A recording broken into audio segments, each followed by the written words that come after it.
We are not preparing our sons to be tough enough to deal with the real world. Ndio maana watoto wanajiua, ndio maana watoto wanajiharibikia, ndio maana watoto wanageuka kuwa gays. Why? They cannot stand for their manhood. Hawezi kusimama kwenye wanaume wao. They can. Nini? Hawana IQ, hawana SQ, hawana EQ, hawana AQ. Hawezi kuadapt, hawezi kusocialize, hawezi kucontrol hisia zao. They cannot do anything. Hawezi kusolve matatizo yao. Why?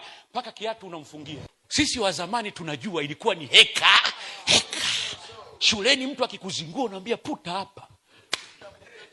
Tukitoka tunakiwasha. Siku hizi mtoto wako wa kiume akiwa budi shule, baba kuna mtu kanifanya hivi. Baba unaenda na mama shuleni kwa junior. Vitoto siku hizi vinafanywa kila kitu. Kitoto cha kiume kipo nyoro.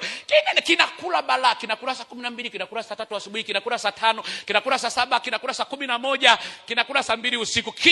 Kitoto hakiwezi kukaa na njaa. Yaani kikikaya. Wewe sisi tulikuwa kwenye mazingira unaondoka saa 12 unaenda shule, saa 9 mnatoka shuleni njaa imekupiga vibaya mno. Ukimwangalia mama anapika unamwona ni mwokozi wa maisha yako.